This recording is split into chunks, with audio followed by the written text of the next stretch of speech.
Olá, bom dia, boa quarta-feira. A gente dá início agora à transmissão da sessão ordinária de hoje. 10 projetos aguardam leitura no expediente da sessão de hoje para que possam começar a tramitar aqui na casa. Um desses novos projetos é o que garante a isenção da cobrança de ICMS de operações relativas à energia elétrica fotovoltaica, que é a energia solar. Vamos então acompanhar os trabalhos de hoje.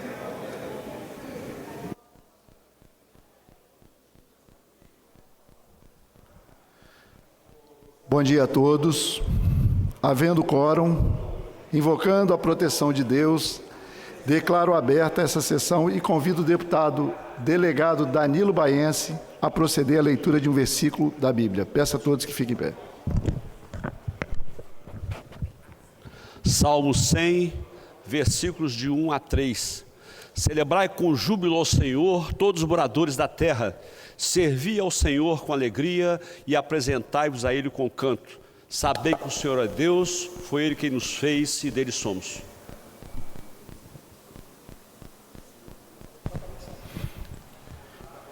Fica dispensada a leitura da sessão anterior, mas a declaro aprovada conforme foi disponibilizado no site da ALIS. Consulto se existe algum pedido de minuto de silêncio a ser realizado. Sim, presidente. Coronel Hélio. Senhor presidente, demais componentes da mesa, senhores e senhoras, telespectadores da TV Assembleia, comunidade capixaba, com muito pesar que nessa data nós anunciamos o falecimento da dona Senira Gomes Coelho, mãe da Letícia, do Rogerinho.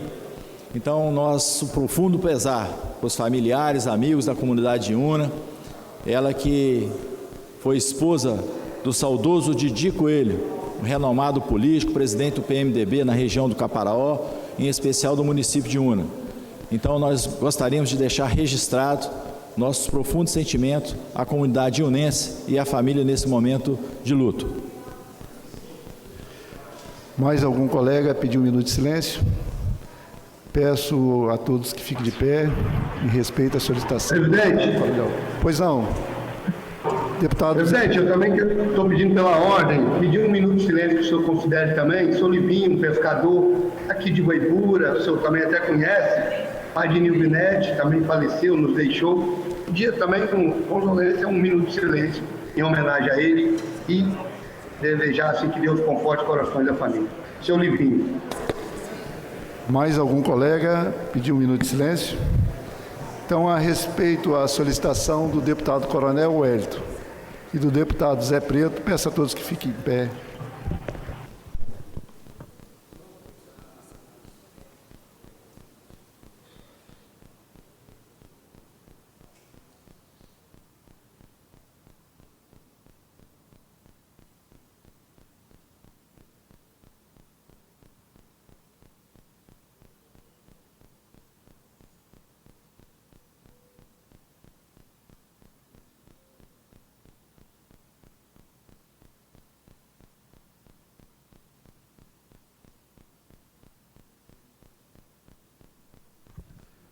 Podemos sentar.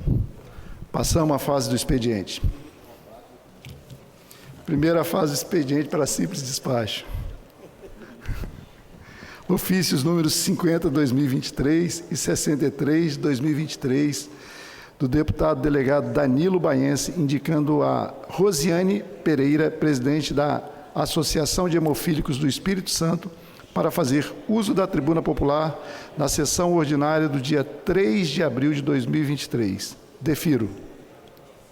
Ofício número 19/018/2023, do deputado delegado Danilo Baense, comunicando a instalação da Frente Parlamentar em defesa das polícias, dos bombeiros, do IASES e das guardas municipais, autorizada pelo ato número 277, de 7 de fevereiro de 2023, publicado no DPL em 16 de fevereiro de 2023, quando forem eleitos para presidente o deputado delegado Danilo Baense e para secretário executivo o deputado Coronel Wellington. Ciente a secretaria para registrar e arquivar o processo. Ficam desconsideradas a leitura do item 3 ao item 15, em razão dessas mensagens já terem sido lidas anteriormente no expediente. Os itens 16 a 25 tratam-se de projetos dos senhores e senhoras deputados, à exceção do item 18, ao qual daremos despacho a seguir para os demais projetos, conforme o caso dos despachos. Projeto de lei número 222/2023, do deputado Dr. Bruno Rezende, que dispõe sobre a obrigatoriedade dos cartórios com sede no âmbito do Estado a disponibilizar certidões de óbito, nascimento e casamento em escrita braille. Junte-se ao projeto de lei número 292/2019. Projeto de lei número 223/2023, do deputado Dr. Bruno Rezende, que acrescenta item ao anexo único da lei número 10.973, de 14 de janeiro de 2019, instituindo a Semana do Agente Comunitário de Saúde e de Combate à Endemia no Estado do Espírito Santo, a ser realizado anualmente entre os dias 4 e 11 de outubro. A Comissão de Justiça, na forma do artigo 276 do Regimento Interno. Projeto de lei número 224/2023, do deputado Dr. Bruno Rezende, que dispõe sobre a garantia da carteira de identificação do paciente hemofílico, na qual constarão detalhes de sua patologia e recomendações para o tratamento de urgência e emergência e da outras providências. Devolva-se ao autor com base no artigo 143, 8º do Regimento Interno, por infringência aos artigos 63, parágrafo único, 3º e 6º e 91 da Constituição Estadual. Projeto de lei número 225/2023, do deputado Calegari, que institui a Polícia Estadual de Saúde Mental para os integrantes da Polícia Civil, Polícia Militar, Bombeiros Militares, Polícia Penal e Polícia Científica, e da outras providências. Após o cumprimento do artigo 120 do Regimento Interno, as comissões de Justiça, de Saúde, de Segurança e de Finanças. Projeto de lei número 226/2023, deputado Calegari, que dispõe sobre a criação do programa Amigos da Escola, com o objetivo de incentivar parcerias de pessoas físicas e jurídicas com escolas públicas estaduais no âmbito do Estado do Espírito Santo e da outras providências. Após o cumprimento do artigo 120 do Regimento Interno, as comissões de Justiça, de Educação e de Finanças. Projeto de lei número 227/2023, do deputado Sérgio Meneghelli, que acrescenta dispositivo à lei número 7.000, de 27 de dezembro de 2001, que dispõe sobre operações relativas à circulação de mercadorias e sobre prestações de serviço de transporte interestadual e intermunicipal e de comunicação, ICMS, referente a operações relativas à geração, produção, transmissão, compensação, fornecimento, distribuição, consumo e mesmo as tarifas e encargos sobre o uso do sistema de distribuição relativa à energia elétrica fotovoltaica. Após o cumprimento do artigo 120 do Regimento Interno, as comissões de Justiça, de Minas e Energia e de Finanças. Projeto de lei número 229/2023, deputado Alcântara Filho, que dispõe sobre a instalação de dispositivo eletrônico de segurança do tipo botão de pânico nas escolas públicas da rede de ensino do Estado do Espírito Santo. Junte-se ao projeto de lei número 31 de 2023. Projeto de lei número 232/2023, do deputado Alcântara Filho, que dispõe sobre a criação do programa Além dos Olhos, com o objetivo de capacitar profissionais para identificar sinais de abuso moral, físico e sexual em crianças e adolescentes, e da outras providências. Junte-se ao projeto de lei número 132/2023. Projeto de lei número 233/2023, do deputado Mazinho dos Anjos, que altera o anexo único da lei estadual número 11.212/2020, instituindo o Dia Estadual do Oficial de Justiça, no calendário oficial do Governo do Estado do Espírito Santo. A Comissão de Justiça, na forma do artigo 276 do Regimento Interno. Projeto de Decreto Legislativo número 06/2023, deputado Calegari, que ficam sustados os efeitos do artigo 10 da Portaria 22R, de 28 de dezembro de 2017, que versa sobre a penalidade de suspensão de pagamento ao servidor público estadual que não comparecer no censo bienal. Após o cumprimento do artigo 120 do Regimento Interno, as Comissões de Justiça e Finanças. Pela ordem, senhor presidente, se for possível, eu gostaria de fazer o pedido de retirar esse projeto. Tá? Eu pensei bem, analisei com o gabinete, Isso, o item 25, o projeto de decreto legislativo. Isso, se for possível arquivar ele. É regimental, defiro.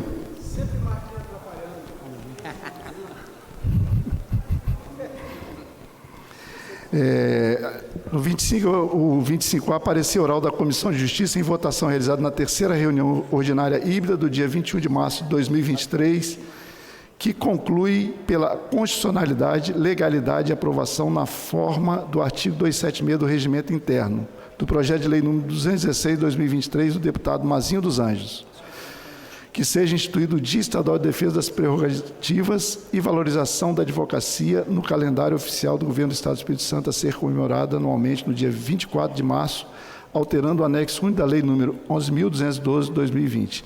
Esse é um aditivo expediente, foi autorizado pelo nosso presidente Marcelo Santos. Inclusive, o nosso deputado Marcelo Santos está online. Do item 26 ao 28, trata-se de requerimento de informações oficiais. Peço que... Requerimento de informação número 171/2023, do deputado Capitão Assunção, à Secretaria de Estado de Direitos Humanos, solicitando informações acerca da portaria número 004R, que estabelece a descentralização orçamentária externa, através do termo de cooperação número 002/2023, no valor de R$ 2.370.345,37, oficie. Requerimento de informações número 172/2023, do deputado Capitão Assunção, a Secretaria de Estado de Saúde, solicitando informações acerca do extrato do contrato número 0008/2023, a qual estabelece a prestação de serviço médico para atividade de urgência e emergência junto à Norte Medical Sociedade de Trabalho Médico, no valor de R$ 2.406.999,96 por meio do processo número 2021. Oficie. Requerimento de informação número 173/2023, deputado Capitão Assunção, à Secretaria de Estado de Saúde, solicitando informações acerca da ordem de fornecimento número 0836/2023. Oficie. Segunda fase do expediente, sujeita a deliberação. Temos quórum. 27 online. 27 deputados presentes. Tanto virtuais como presenciais. Requerimento número 206/2023, deputado Sérgio Meneghelli, de sessão solene em homenagem ao aniversário de 70 anos do Colégio Marista de Colatina, Espírito Santo, a realizar no dia 27 de março de 2023, às 19 horas. Em discussão? Não havendo quem queira discutir, em votação. As deputadas e deputados que aprovam permaneçam como estão. Os contrários se manifestam verbalmente. Aprovado. Do item 30 ao item 63, tratam-se de indicações das senhoras deputadas e dos senhores deputados. Em discussão? Não havendo quem queira discutir, em votação. Os deputados e deputadas que aprovam permaneçam como estão. Os contrários se manifestam verbalmente. Senhor presidente, pela ordem, gostaria que... Aprovado todas as indicações. Pela ordem, presidente. Gostaria que Vossa Excelência consultasse o plenário. Eu queria solicitar a inversão da nossa ordem, passando direto para a ordem do dia e depois passaríamos para a fase das comunicações. Sem prejuízo, no dia de quarta-feira, deputado Tiago Hoffmann, ela é feita no final, então não é... Por favor, já vai para o final já.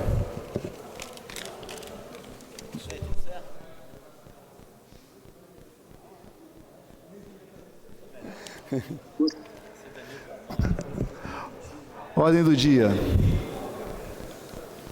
Discussão, se houver recurso, na forma do artigo 277, parágrafo 2º a 5º do Regimento Interno do Projeto de Lei número 325/2018, da deputada Janete de Sá, que institui o Dezembro Verde, mês de conscientização sobre o abandono de animais domésticos, publicado na área digital do dia 10/12/2018. Parecer número 04/2023 da Comissão de Justiça pela Constitucionalidade, Legalidade, Juridicidade e Aprovação, publicado no área digital do dia 9/3/2023. Não havendo recurso, a Secretaria para extração dos autógrafos. Aditivo da pauta. Autorizado. 1A.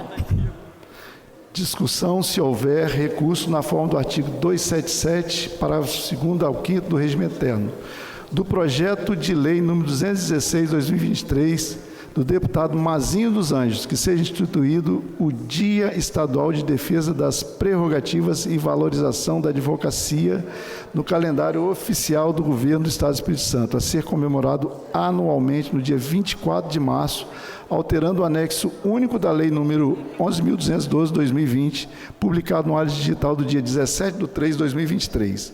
Parecer oral da Comissão de Justiça, em votação realizada na terceira reunião ordinária híbrida do dia 21 de março de 2023, que concluiu pela constitucionalidade, legalidade e aprovação. Não havendo recurso, a Secretaria para a extração dos autógrafos.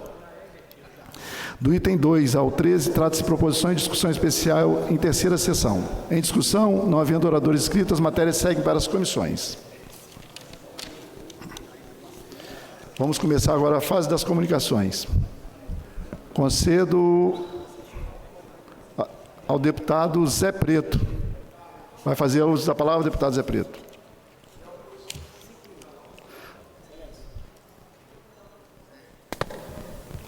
Deputado Zé Preto não respondendo. Deputado Vandinho Leite. Até o deputado Vandinho Leite vir aqui no público. Eu pedi o deputado Marcelo que dá um alô para a gente aí. Cumprimentar meu presidente. o presidente Marcelo, que está... Não estou substituindo a altura, mas estamos... Está bonito, hein? Bom dia. Bom dia para todos, todas. Estou aqui seguindo para o Parlamento Europeu, onde me reunirei lá com parlamentares da Comunidade Europeia para tratar da relação Brasil e Espírito Santo. Depois, na agenda seguinte, nós vamos fazer uma visita ao Centro de Distribuição de Verona, uma agenda combinada com a Secretaria de Desenvolvimento, liderada pelo nosso vice-governador Ricardo Ferraz. Estou aqui no destino para Roma, mais tarde estarei lá no Parlamento e, naturalmente, estarei divulgando e dizer que é uma honra poder estar aqui representando essa Casa de Leis, fazendo um trabalho de intercâmbio. Pode ter certeza que teremos bons frutos, geração de oportunidade, relação comercial e cultural entre Brasil, Eslováquia, Brasil, Itália, Brasil e Comunidade Europeia. Era isso. E você está me representando bem, Taúdes. Obrigado. Falou, Marcelo. Boa viagem de retorno. E essa função de representatividade você está fazendo muito bem em nível internacional. Parabéns, deputado. Concedo a palavra ao deputado Tiago Hoffmann.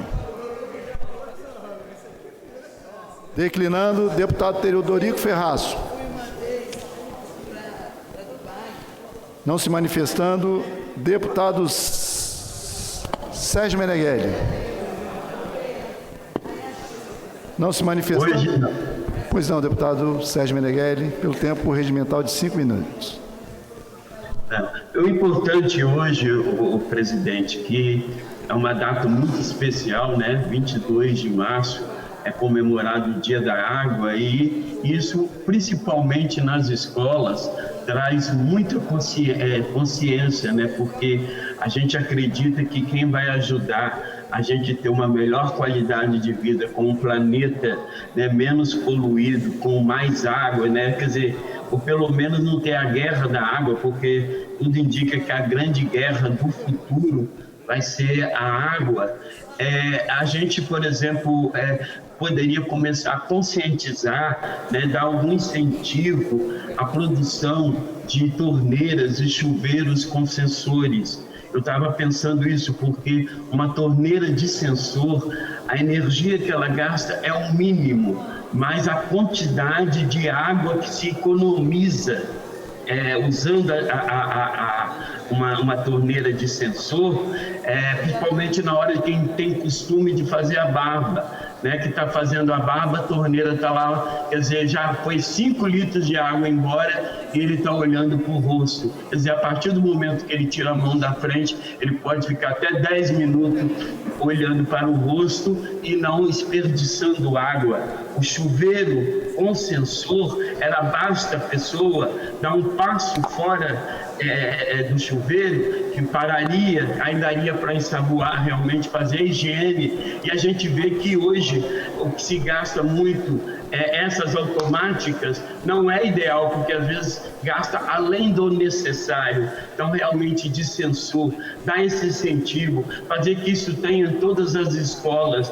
E além do fator de economia da água, isso realmente traz uma melhor higiene, porque olha só, você chega da rua, você vai lá e abre a torneira. Aí você lava sua mão todo direitinho, você segue todos os padrões como manda a Organização Mundial da Saúde lavar a mão que ela fez na Covid. Mas na hora que você vai fechar, você coloca a mão novamente naquela torneira que dezenas ou centenas de pessoas já colocaram a mão. Então nós temos que pensar, porque só homenagear a água, que ela é importante, ela é fundamental, isso não precisa, mas nós temos que fazer alguma coisa realmente para economizar. E o poder público não deixar desperdiçar tanta água, tudo que puder fazer para ser retornado. Por exemplo, nós aqui em Colatina, a nossa grande preocupação é que nós só temos uma fonte de água para abastecer a cidade, que é o Rio Doce. E nós já tivemos o exemplo quando foi o caso de Mariana, onde Colatina realmente houve até uma guerra social, onde ricos e pobres se descabelavam para poder em caminhões conseguir água, pelo menos para poder fazer o básico dentro de uma residência. Então, nós temos que pensar isso, o governo do estado, junto com o prefeito de Colatina, desde quando eu fui prefeito, eu joguei essa ideia, mas não teve sucesso, e agora que tenha sucesso, a gente também conseguir fazer tipo um ponto turístico em Colatina, que seja artificial, mas uma fazenda para alagar qualquer coisa. Quem vai a Brasília vê o lago artificial que tem aquele tamanho. É claro que nós não precisamos aqui. Brasília está indo para 4 milhões de habitantes.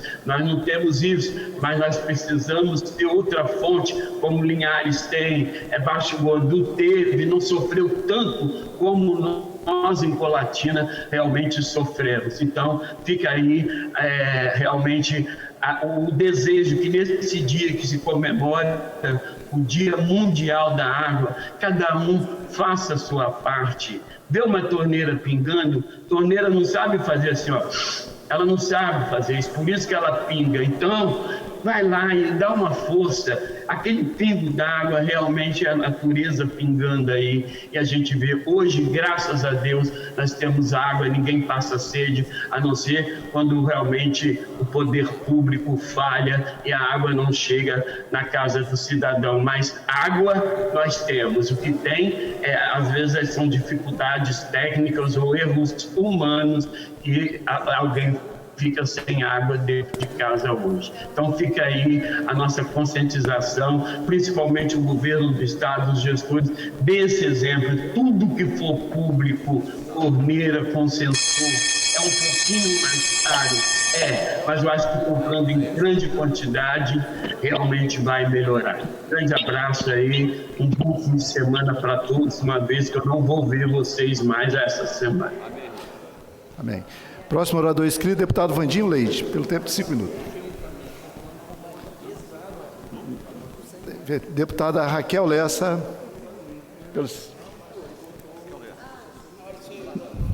declinou. Deputado Pablo Muribeca. Não respondendo, deputado Mazinho dos Anjos.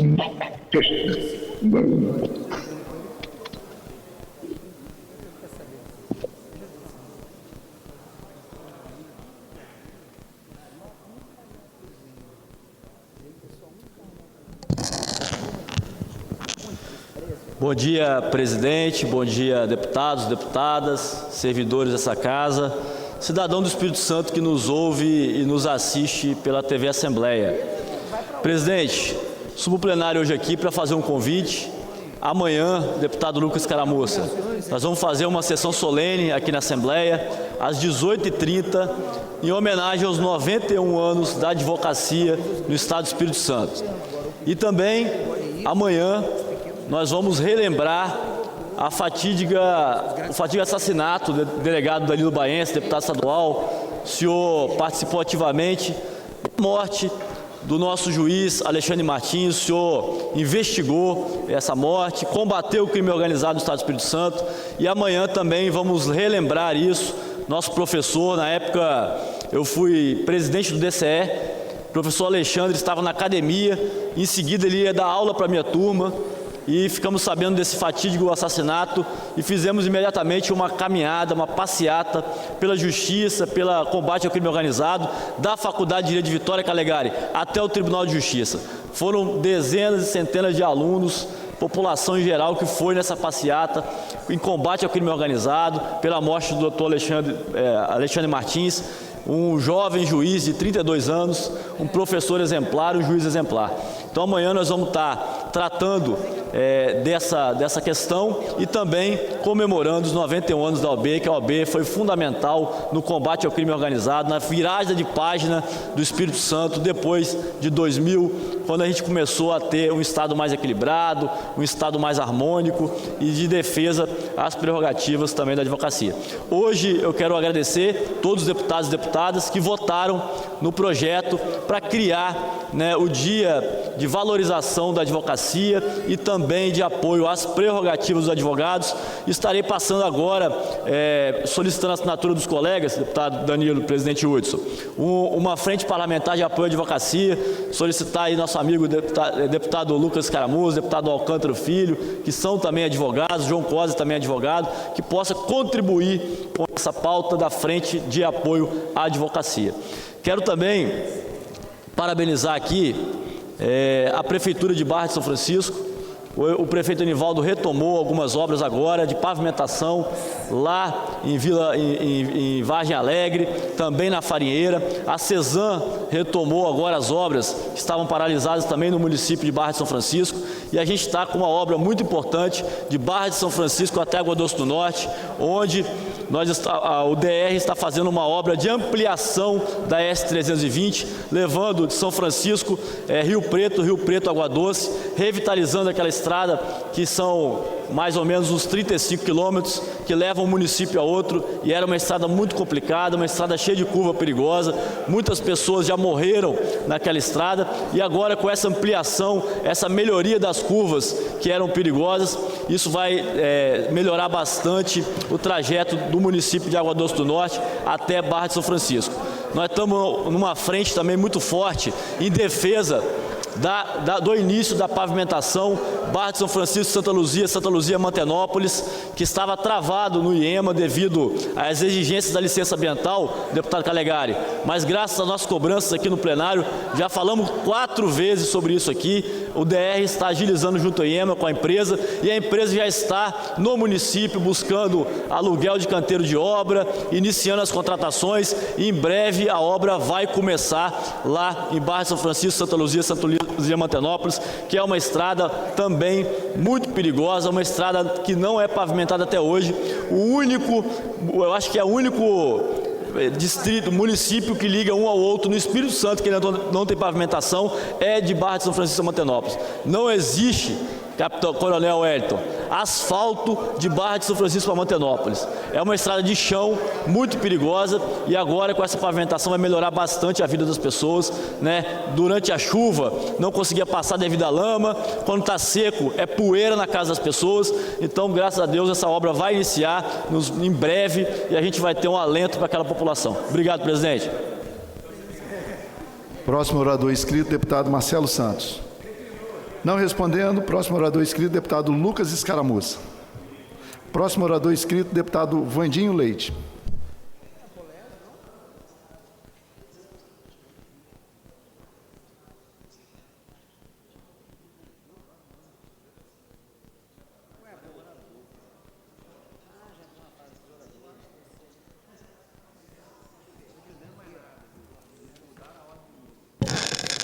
Senhor presidente, senhores deputados, senhoras deputadas, público que nos assiste através da TV Assembleia, é um prazer estar subindo nessa tribuna mais uma vez nesta manhã. O objetivo do meu pronunciamento de hoje é com relação a algo que tem acontecido no mundo todo, mas acredito eu que essas pautas ou exemplos podem sim ser dados em espaços geográficos menores, como é o caso do Espírito Santo, Eu tenho visto esse debate se arrastando por vários estados de países do mundo todo, inclusive dos Estados Unidos, que como ex-secretário estadual de esportes, que acompanhei de perto a formação de atletas, até porque tinha um centro olímpico, ali onde hoje está a Secretaria de Esportes, era o chamado COES, Centro Olímpico do Espírito Santo, que formou muitos atletas, inclusive tivemos recordes de medalhas capixabas nas Olimpíadas, naquele momento, quando fui secretário de Esportes em 2012. E aí, senhor presidente, o objetivo, inclusive colocamos uma matéria, um projeto de lei aqui nessa casa, se eu não me engano o deputado Lucas também colocou um projeto semelhante, dizendo que o sexo biológico será o único critério para definir o gênero de atletas em competições organizadas aqui no Espírito Santo. O objetivo dessa matéria é, na verdade, preservar o espaço das mulheres nas competições do Espírito Santo, mas claro que é um debate que a gente precisa transformá-lo em um debate nacional. Eu acredito que as mulheres, ao longo do tempo, tiveram tanto esforço para ganhar espaços na sociedade e também no esporte, e hoje a gente percebe muitas mulheres perdendo espaço para homens que nasceram biologicamente homens, mas que hoje não se sentem homens. E aqui eu já gostaria de dizer que eu tenho o total respeito a quem decide não ser homem, mas precisamos preservar os espaços da mulher. E quando eu falo pensando que sou totalmente contra qualquer tipo de violência, discriminação, eu acho que é importante a busca da inserção dessas pessoas no mercado de trabalho, acesso à educação, a serviços básicos de saúde, sem dúvida nenhuma, mas eu gostaria de citar uma frase aqui da Ana Paula Henkel, uma atleta, que ela disse o seguinte: ideologias não podem se sobrepuser à biologia humana, a ponto de transformar o politicamente correto em politicamente insano. E aí eu vou entrar em alguns detalhes técnicos, tanto na formação, como disse, fui secretário de esportes, o secretário ficou mais tempo aqui no Espírito Santo. Você querer comparar tecnicamente o desenvolvimento na formação de uma criança menina com uma criança homem, formato como vai se evoluindo na parte técnica do esporte, ossos, músculos, ligamentos, capacidade aeróbica, é algo que não tem comparação mínima. Só para você ter uma ideia, até quando você entra tecnicamente para dentro dos esportes em si, o vôlei, ele tem a altura das redes dos homens de 2,4 metros, das mulheres já são 2,2. Quando você vai para o tênis, as mulheres jogam no máximo 3 sets. Já os homens, em grandes slams e também na Copa Davis, são 5 sets. Tudo por conta que o homem está muito, biologicamente, muito mais preparado para enfrentar essas competições. Isso está claro em estudos feitos por comitês olímpicos das mais diversas modalidades e, é claro, também diversos outros estudos científicos que comprovam o mesmo. No boxe, por exemplo, os homens eles já aboliram aquele protetor de cabeça. As mulheres continuam utilizando, ou seja, quando você vai por modalidade, a gente percebe o quão os esportes tratam de forma diferente homens e mulheres. Mas, infelizmente, aí eu gostaria de citar até um caso muito emblemático nos Estados Unidos. Para finalizar, senhor presidente, que é um caso da natação, em que um atleta que competia com os homens tinha a posição de mais de 400 no ranking mundial, aí de repente ele passou a competir com as mulheres e vence todas as competições, e hoje é considerado não, é o primeiro do ranking, porque infelizmente, vou voltar aqui à fala da Ana Paula Hinkel, quando ela diz que tem homens ocupando o espaço de mulheres no esporte, e aí você cria uma competição extremamente injusta, e eu vou trazer, para finalizar, senhor presidente, vou trazer na próxima sessão, inclusive, lutas em homens que se sentem mulheres, agredindo mulher de tal forma que é um negócio assim, inadmissível isso, um absurdo. Então, esse debate acho que é um debate importante para que a gente possa continuar a tocar nessa casa, senhor presidente. Próximo orador inscrito, deputado Lucas Polezi. Enquanto o deputado Lucas Polezi se dirige aqui para sua fala, eu quero registrar a presença da MF Manuel Carlos de Miranda, do município da Serra. Responsável a professora Célia dos Santos e Renata Corona. É isso aí, estudar e quem sabe no futuro um de vocês esteja aqui. Vai falar agora aqui o deputado mais jovem eleito do Estado do Espírito Santo, deputado Lucas Polezi. Presidente, só para saber, está pela ordem, como é que está agora? Nas comunicações. Aí está seguindo a ordem agora, né? Sim. 5 minutos, deputado Lucas Polezi. Bom dia a todos, bom dia, presidente, bom dia, mesa. Passa o vídeo para mim, por favor.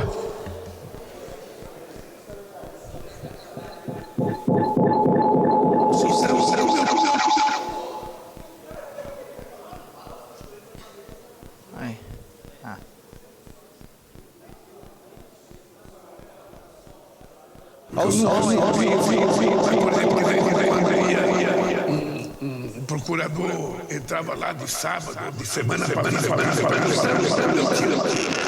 inocência, era tortura.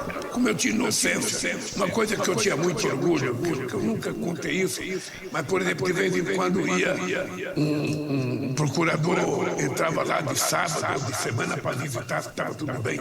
Entrava 3 ou 4 e perguntava tudo bem, falava, está tudo bem, só vai também quando eu fuder. Eu não sei se agora vou fuder.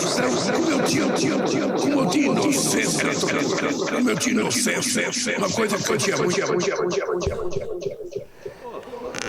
Olha só, vamos parar essa comunicação para a gente corrigir o áudio. Mas eu não dou sorte aqui com isso. Nenhum vídeo meu passou até hoje direito.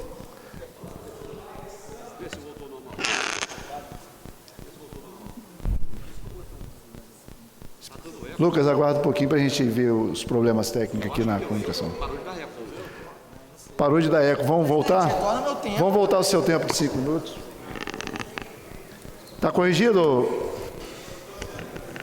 Pode registrar os 5 minutos. Voltou o eco aqui de novo.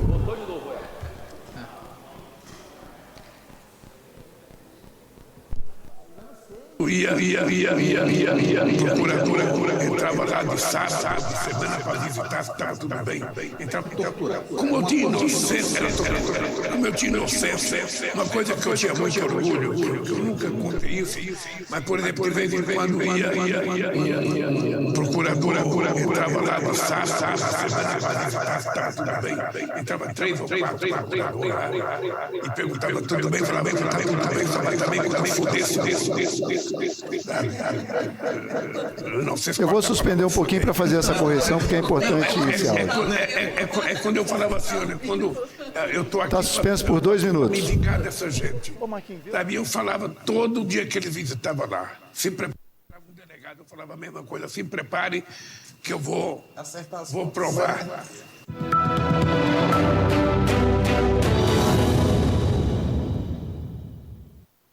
Como eu tinha torturado. Como eu tinha inocência, era tortura. Como eu tinha inocência, uma coisa que eu tinha muito orgulho, que eu nunca contei isso, mas, por exemplo, de vez em quando ia um procurador entrava lá de sábado ou de semana para visitar se estava tudo bem. Vou reabrir a sessão. Entrava 3 ou 4 procuradores. Como eu tinha, por favor, vamos começar. Como eu tinha inocência. Está reaberta a sessão por 5 minutos, deputado Lucas Polezi. O senhor sabia que estava sendo torturado. Como eu tinha inocência, era tortura. Como eu tinha inocência, uma coisa que eu tinha muito orgulho, que eu nunca contei isso, mas, por exemplo, de vez em quando ia um procurador, entrava lá de sábado ou de semana para visitar se estava tudo bem. Entrava 3 ou 4 procuradores lá e perguntava tudo bem, falava, não está tudo bem, só vai estar bem quando eu fuder esse muro. Sabe? Não, vocês cortam a palavra foder aqui. É quando eu falava assim, olha, quando eu estou aqui para me vingar dessa gente. Sabe? Eu falava todo dia que ele visitava lá, se prepare, entrava um delegado, eu falava a mesma coisa, se prepare que eu vou provar. É o jornalismo independente, todo melado vendo ele. E esse é o presidente da República falando de um senador, mostrando que o amor venceu, né? E isso aí é o óbvio, porque quem acompanhou ele em campanha sabe que o PT falava claramente sobre um projeto de vingança. E quando você olha os poucos meia-culpas que ele fez, eles não eram no sentido de, poxa, infelizmente nos rendemos à corrupção, fizemos parte do jogo, a gente errou nisso, a gente não devia ter entrado no sistema, mas na verdade os meia-culpas deles são: infelizmente a gente não conseguiu regular a mídia, e aí deu errado. Infelizmente a gente não conseguiu controlar o Ministério Público, e aí deu errado o nosso projeto de poder. Infelizmente a gente não conseguiu controlar o Poder Judiciário, e a gente caiu. São todos os meia-culpas assim, no sentido de que eles não conseguiram completar o processo de venezuelização do Brasil e caíram do poder por isso. Então você vê que eles seguem claramente na mesma trajetória, buscando um plano de vingança e de controle do país e de punir quem não se dobre à ideologia deles. Agora vamos falar do nosso estado. Por favor, coloca a matéria. Água barrenta na Serra. Cesan admite falta de equipamento em estação. Isso aí é na estação de Carapina, pessoal. E é muito importante a gente falar sobre isso, porque amanhã é o Dia Mundial da Água e milhares de pessoas aqui no Espírito Santo estão tendo acesso a esse direito básico negado. Já te dou uma parte, deputado. Isso aqui é na estação de Carapina. Agora, o mais icônico é que esse equipamento, um decantador, ele não existe lá desde 2021.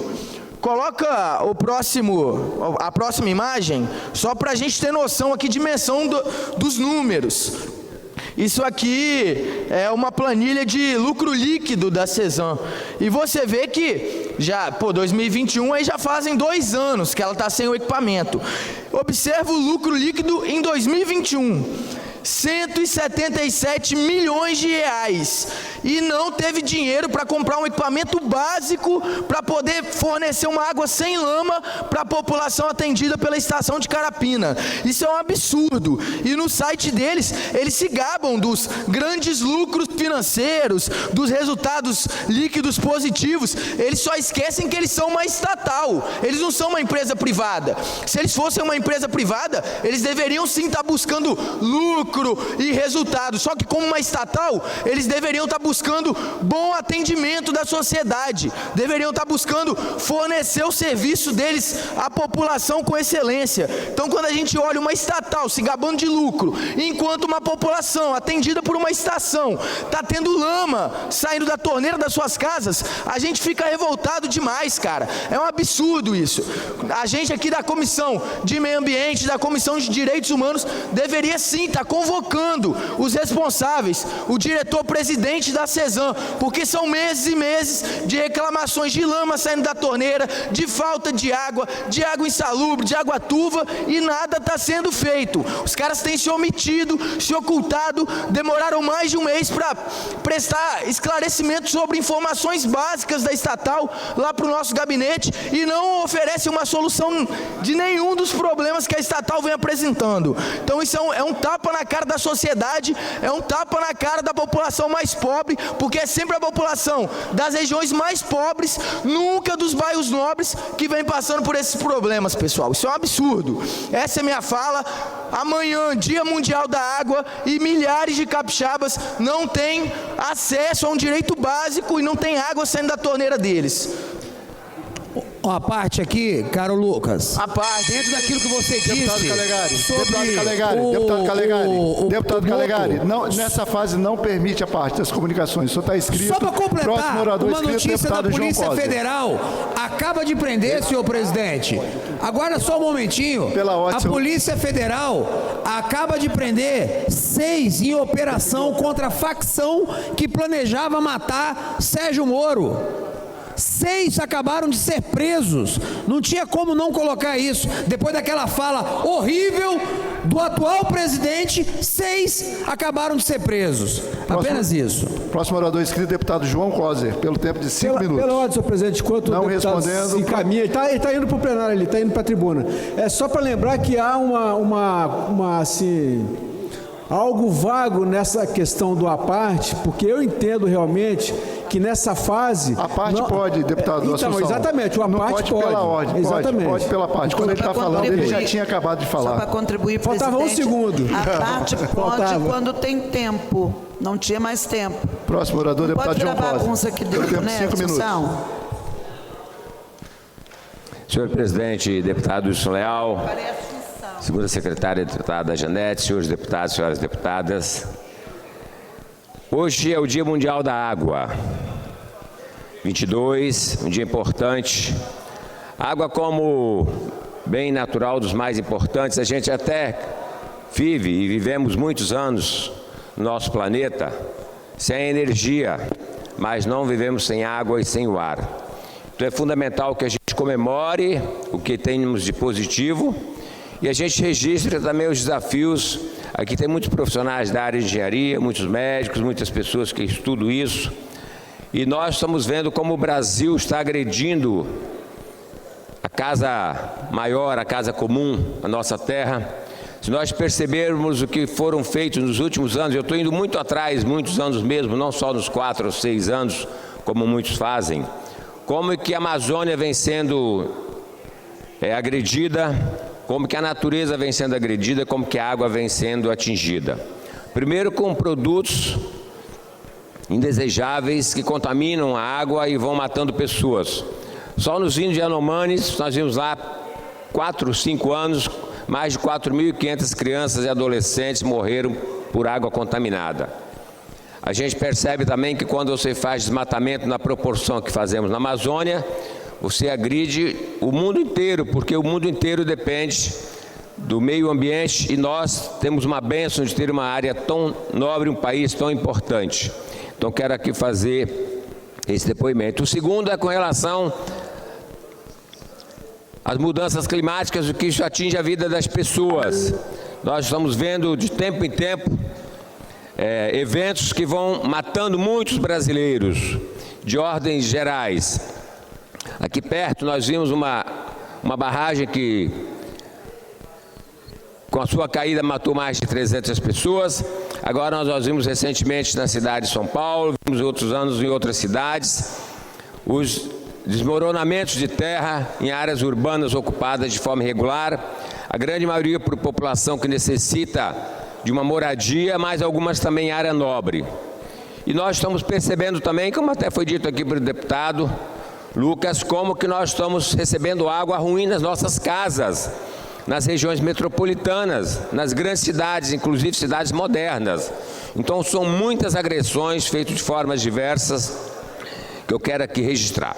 Então a primeira questão é isso, é importante nessa data que a gente registre os efeitos e as preocupações com as mudanças climáticas, como elas têm atingido assim de forma desproporcional áreas de menos infraestrutura urbana, e como nós temos o desafio de cuidar do saneamento básico. O Brasil não se preocupa com o saneamento básico.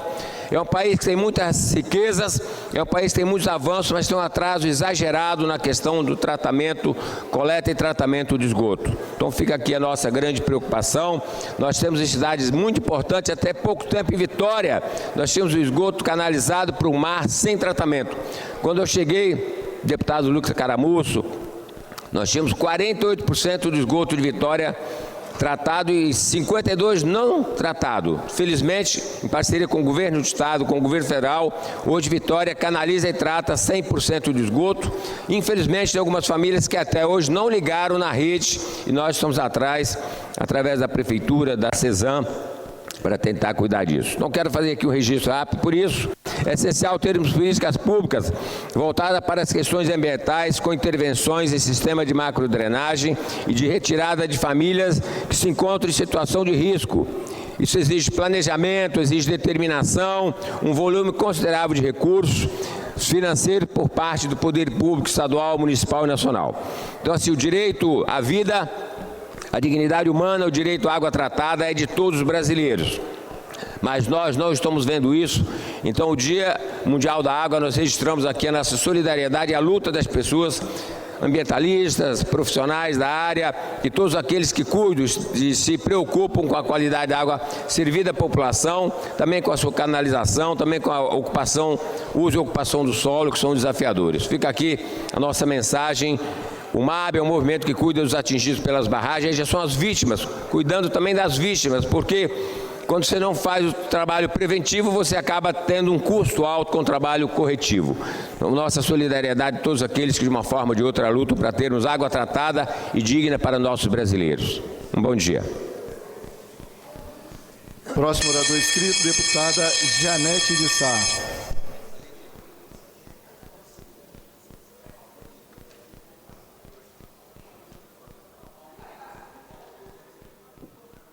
Bom dia a todos e a todas. Quero cumprimentar o deputado Hudson, que preside essa sessão, todos os meus colegas dessa casa, servidores da Assembleia, público que nos assiste. Hoje eu quero dedicar a minha fala ao projeto que nós apresentamos sobre o abandono de animais no Espírito Santo. Nós apresentamos o projeto denominado Dezembro Verde, que é um mês dedicado à conscientização das pessoas que têm animais, que buscam adotar animais, mas que acabam abandonando esses animais à própria sorte. A gente observa, e são dados, que são repassados por institutos confiáveis, de que mais de 30 milhões de animais domésticos são abandonados em todo o Brasil. No Espírito Santo, no período de dezembro, que começa as férias, janeiro e até o carnaval, o número de animais abandonados nas ruas, ele cresce substancialmente, especialmente no período de dezembro, quando muitos turistas vêm para cá, de fora do nosso estado, aqui mais próximo, estados mais próximos, e até mesmo do interior do nosso estado, de nossos municípios, não tem como deixar os seus animais, ou quando deixam nessas localidades, muitos acabam ganhando as ruas e ficando entregue ao Deus dará, e esses que vêm com os animais, alguns deles acabam deixando nessa região nossa de balneário, aumentando a população de animais domésticos abandonados, especialmente nos balneários. O Dezembro Verde, ele vem para conscientizar as pessoas, para terem o cuidado e ter a responsabilidade quando pega um animal, porque as desculpas para abandonar um animal são muitas.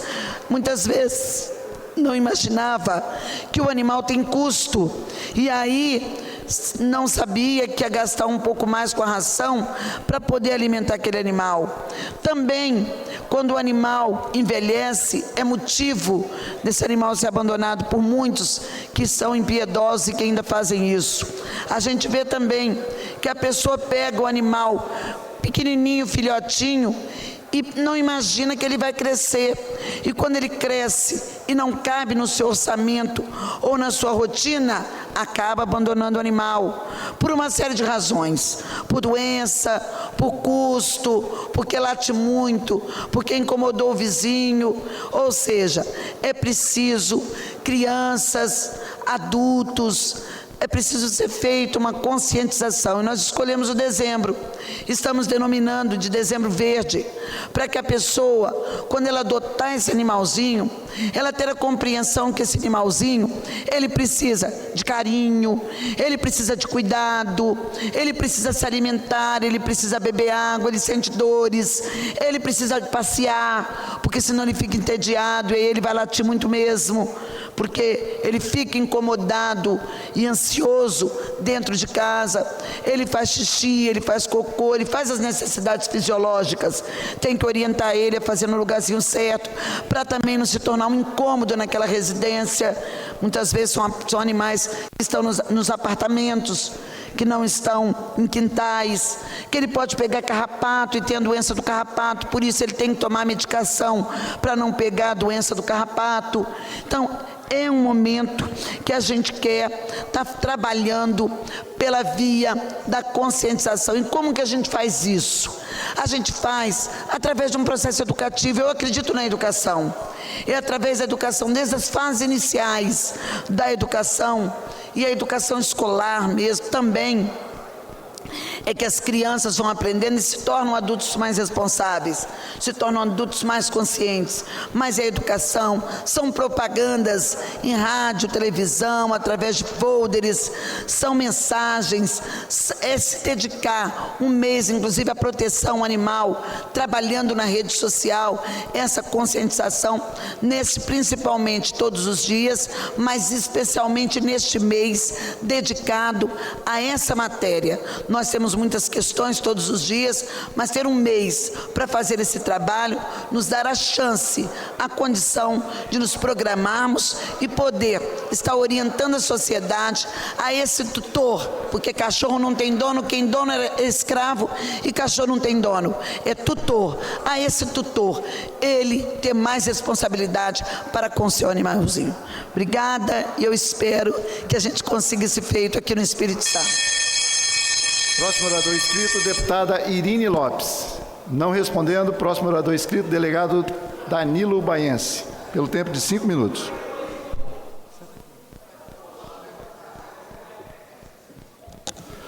Bom dia, presidente, bom dia, senhores deputados e deputadas, todos que nos assistem pela TV Assembleia e aos servidores dessa casa. Presidente, ontem nós tivemos uma sessão importante aqui da Comissão de Segurança e Combate ao Crime Organizado, cujo tema foi crime organizado, poder do Estado vezes poder paralelo. Eu quero com isso aqui parabenizar aqui o nosso deputado Mazinho dos Anjos pela fala que fez aqui nessa data e também pela sessão solene que será realizada amanhã à noite. Deputado Mazinho, eu como delegado há muitos anos, iniciei na polícia em 1986, em 2001, juntamente com o delegado Dr. André Luiz Cunha Pereira, que trabalha conosco hoje na comissão, nós começamos a investigar o crime organizado no estado do Espírito Santo. O senhor vê que já tem 22 anos que nós demos início a esse trabalho. Naquela época, deputado Mazinho, as interceptações eram feitas de forma artesanal. Vossa Excelência, que como advogado conhece muito bem como é feito o trabalho de inteligência, naquela época colocava-se um policial em uma sala com gravadores pequenininhos e ele tinha que ficar atento 24 horas. O telefone tocava, ele tinha que ligar o gravador. Isso só mudou a partir de 2003, quando nós tivemos um equipamento aqui de primeira linha aqui no estado do Espírito Santo, que é o Guardião, que hoje está na CESP e está sendo reivindicado inclusive pela Polícia Civil, que é a Polícia Judiciária e Investigativa. Mas naquela época, em 2001, nós acabamos tirando de circulação uma série de pessoas que cometeram inúmeros crimes aqui no estado do Espírito Santo. Fizemos buscas em várias fazendas e residências em Pancas. Fizemos buscas, inclusive, no DPS aqui, do QCG do Estado do Espírito Santo. Naquela época, deputado Mazinho, já começamos a identificar uma série de crimes praticados pelo coronel Walter Gomes Ferreira. E, lamentavelmente, em março, dia 23 de março de 2003, estava eu em casa por volta de 7:50 da manhã, quando recebi uma ligação dando conta de que o juiz de direito, doutor Alexandre Martins de Castro Filho, havia sido baleado lá em Vila Velha, na porta da academia. Encaminhei para lá o delegado doutor Adroaldo Lopes, que morava próximo, e eu saí da Mar da Praia. Quando cheguei a Vila Velha, ele já havia falecido. Estava lá no Hospital Santa Mônica. Uma situação lamentável. Como Vossa Excelência falou, um jovem, doutor Alexandre, um jovem que aos 22 anos de idade era meu professor de pós-graduação. Um jovem inteligentíssimo, com futuro maravilhoso pela frente. Nós iniciamos, deputado Mazinha, as investigações naquele dia. E no mesmo dia, por volta das 15 horas, eu já comecei a lavrar os flagrantes, prendendo intermediários. Depois nós fizemos identificação e prendemos executor e quem facilitou. E, posteriormente, mandante do crime. Infelizmente, o doutor Alexandre Martins de Castro Filho assinou a sua sentença de morte, como eu disse lá no júri, quando ele algemou o coronel Ferreira na frente das câmeras dentro do QCG para que fosse transferido para um presídio federal. No júri, que aconteceu recente, já não tem muito tempo, mas aconteceu algum tempo atrás, eu fui testemunha de acusação daquele júri que aconteceu em Vila Velha, um fato realmente lamentável. Agora há poucos dias, nós fomos aí entrevistados aí durante algumas horas pela TV Gazeta para que fosse produzido aquele documentário. É uma situação realmente muito triste, deputado Mazinho, muito triste, e que Vossa Excelência irá lembrar isso amanhã, obviamente, naquela audiência pública, de pessoas que participaram efetivamente.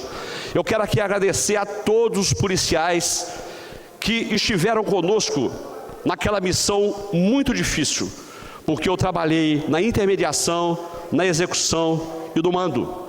Mas ali apresentaram-se policiais militares, policiais federais, policiais civis de folga ou de férias, se colocando à disposição porque tinha um carinho especial pelo doutor Alexandre Martins de Castro Filho. Quero agradecer o Poder Judiciário, que nos atendeu com muita presteza, agradecer ao Ministério Público, tanto através da primeira instância, quanto procuradores que estiveram ali no nosso gabinete, dando apoio para que as buscas e os mandados de prisões saíssem de imediato. Então lamentamos que amanhã fará 20 anos da execução do juiz de direito, doutor Alexandre Martins de Castro Filho. Muito obrigado, presidente. Retorna a palavra a Vossa Excelência. Obrigado, deputado Danilo Baiense. Concedo a palavra ao deputado Gandini.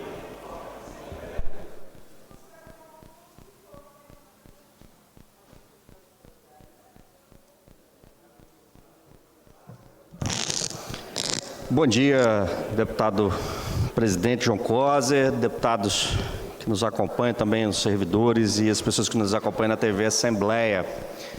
Hoje eu não poderia deixar de fazer uma fala sobre a questão do Dia da Água. Como presidente da Comissão de Meio Ambiente, a gente tem acompanhado o tema e deliberou já na primeira reunião, deputada Janete, que nós vamos focar em poluição da água e poluição do ar dentro da Comissão de Meio Ambiente.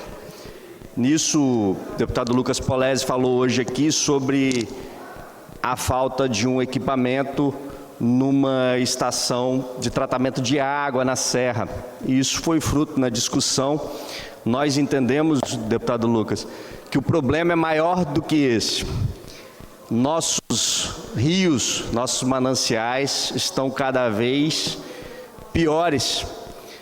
E a CESAM explicou naquela reunião que o decantador, há alguns anos atrás, não era necessário pela qualidade do rio.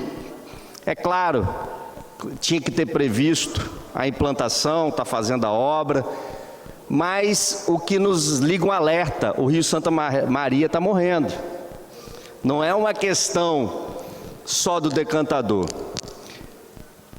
Porque a gente vai ter que cada vez investir em mais tecnologia se a gente não cuidar do principal, que é o quê?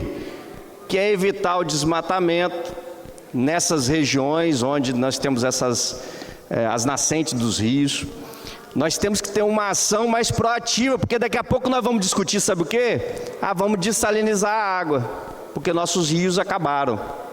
Então, nesse Dia Mundial da Água, acho que o alerta maior para a gente ter uma política pública clara que possa intervir no problema, intervir diretamente na causa do problema e não na ponta. A Cesan é uma empresa que retira água do Rio Santa Maria, do Rio Jucu, diversos rios no estado do Espírito Santo, mas nós temos diversas empresas com os mesmos problemas no estado todo, porque os nossos rios estão morrendo. Então nós precisamos ter uma política pública clara sobre a questão da água, e para isso nós estamos convocando e convidando a AGE a fazer uma apresentação de todas as ações que estão sendo feitas pelo Estado do Espírito Santo, para a gente avaliar. Acho que a Assembleia é a casa que precisa avaliar as políticas públicas, colaborar na fiscalização dessas políticas públicas, até para que a gente entenda se elas serão suficientes para que a gente tenha uma melhoria da situação atual, que é dramático. Quando o funcionário da Cesan falou que não existia o decantador, eu perguntei, mas é normal não ter o decantador? Ele falou, Gandini, alguns anos atrás não era necessário, porque a água era de alta qualidade, e a gente chegava, captava, fazia os processos químicos necessários, mas não precisava da decantação antes desses processos químicos. E agora, infelizmente, a gente está precisando. E eles estão fazendo a obra, a gente vai fiscalizar a obra também. São tanques gigantes para fazer a decantação antes de entrar o processo químico, mas o nosso alerta é muito maior, é a qualidade dos rios, é a gente entender nessas áreas que a gente precisa ter proteção dos mananciais, em toda a sua extensão, não jogar esgoto, e aí é um desafio ainda maior. Nós temos, na capital do estado do Espírito Santo, 80% só de tratamento, 81%, saiu agora no Trata Brasil, 81% de tratamento de esgoto. Se você for na região da Grande São Pedro, chegar ali, Ilha das Caieiras, vai ali na Ilha das Caieiras, vai lá comer um peixe, você vai ver o esgoto jorrando, sem parar um minuto, uma quantidade enorme dentro da nossa baía. Nós precisamos resolver. Não dá para a Cesan, no caso de Vitória, não ter um investimento compatível. A gente viu no Instituto Trata Brasil, ele trata o item específico de investimento. Em Vitória é baixíssimo o investimento da Cesan para resolver os últimos 20% que são necessários, que são áreas de morro, que infelizmente estão a maioria ligada na rede de drenagem, não tem a captação no final, e aquela região da Grande São Pedro. Infelizmente, a gente tem esse desafio ainda, mas se eu estou falando que no município que é administrado pela Cesan está difícil, imagina os municípios SAAIs que não têm capacidade de investimento para fazer suas redes. Nós precisamos, já terminando, senhor presidente, nós precisamos de ter clareza do que precisa ser feito para a gente virar essa página. Nós estamos em 2023, nós estamos tratando de saneamento no Brasil. E todo mundo faz aquele cálculo, 7 por 1, é saúde, 7, a cada R$7. Enfim, nós precisamos virar essa página. Tem um plano, tem o novo marco do saneamento, fala até 2033. Mas qual é o plano de investimento de cada cidade? Isso nós vamos cobrar na comissão e a gente vai querer saber qual é o plano de investimento, porque se não tiver capacidade de investimento, nós precisamos ver o governo do estado vai ajudar, quem vai ajudar, porque senão a gente vai ficar discutindo sem solução. Obrigado, deputado, pela tolerância. Obrigado, deputado Gandini. O próximo orador é o deputado engenheiro José Esmeraldo. Com a palavra, deputado. Bom dia, meu amigo João Cosi, presidindo interinamente, demais deputados presentes e deputadas. Hoje eu vou me reportar a uma reunião, por que não dizer, né? Ontem estivemos na comunidade Nova Rosa da Penha 2, inaugurando uma obra importantíssima para aquela região, o CEMEI Dom João Batista da Motta Albuquerque. Ali nós tínhamos centenas de pessoas reunidas, felizes com aquela obra. Aqui nós estamos mostrando aqui a reunião, juntamente com esse fenômeno, essa pessoa que vem fazendo um trabalho excepcional dentro de Cariacica, nosso amigo Euclério Sampaio, juntamente com a sua equipe. Eu queria aqui destacar o secretário de Serviços Urbanos, o nosso amigo Aranda, e tantos outros que compõem a sua equipe. Víamos ali que aquela obra estava paralisada há anos, que os pais tinham que se deslocar para outras regiões para poder levar os seus filhos para a escola, porque o educandário Dom João Batista e Nova Rosa da Penha 2 estava desse jeito, estava fechado, estava em condições precárias, em condições de péssimas condições, e os alunos não podiam ali permanecer e muito menos ter as suas aulas. O Euclério Sampaio, ele transformou essa obra numa excelente obra, e nós gostaríamos de apresentar a obra aqui, que foi ontem inaugurada pelo Euclério. O deputado Zé Esmeraldo estava lá. Queria citar aqui também o amigo que foi um batalhador, como tantos outros, Ronildo Andrade, ex-vereador, e está aqui presente conosco, e fizemos ali aquela festa maravilhosa, sentimos a alegria da população. O Euclério, quando eu falo que ele é um fenômeno, é porque ele está trabalhando nos 4 cantos de Cariacica. Eu sou morador de Cariacica, nasci em Cariacica sede, atrás da Igreja Católica, assim como Euclério Sampaio nasceu em Jardim América. O seu pai foi delegado de polícia em Cariacica sede.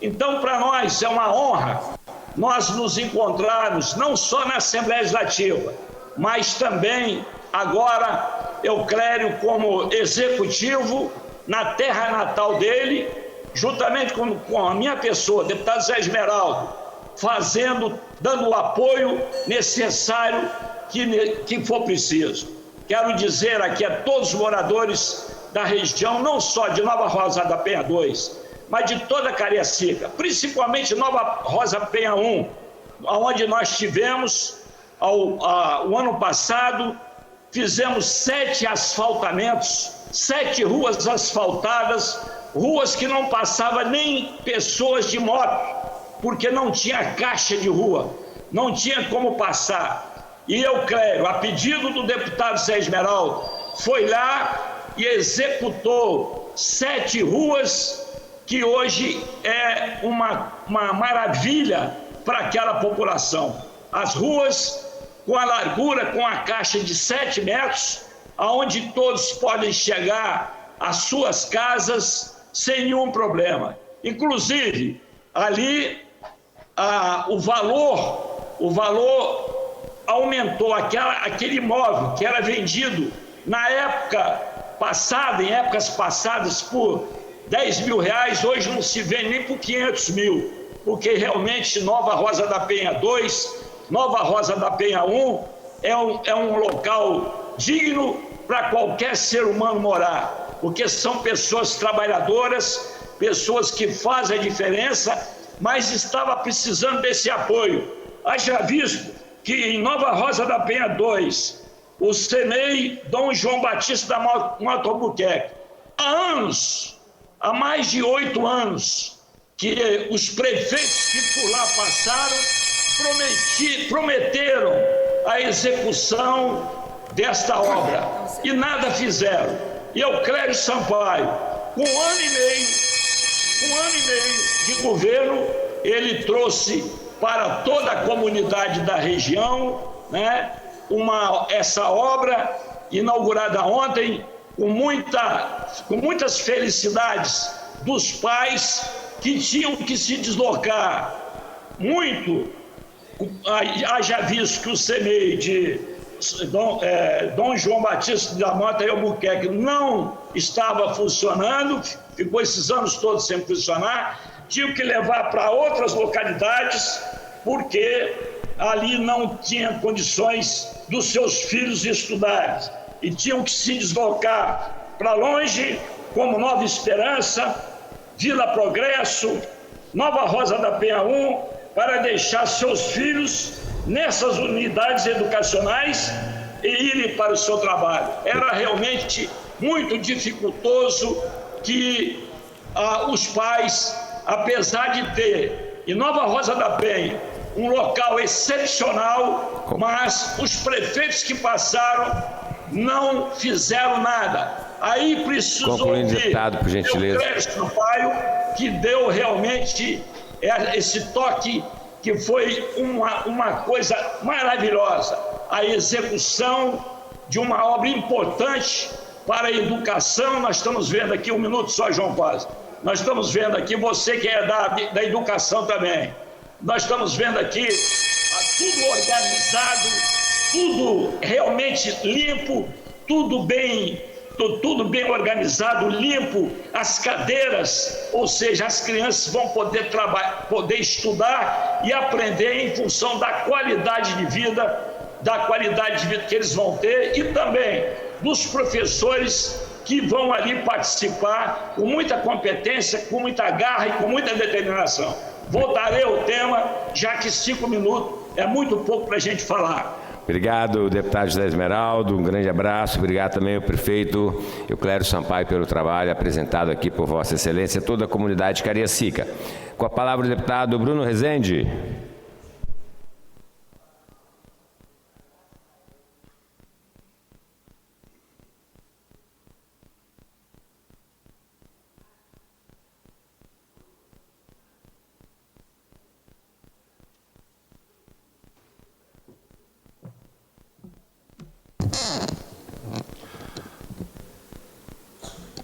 Cumprimento Vossa Excelência, senhor presidente, senhoras e senhores deputados, a todos que nos assistem pela TV Assembleia e a todos os nossos visitantes. Um bom dia a todos.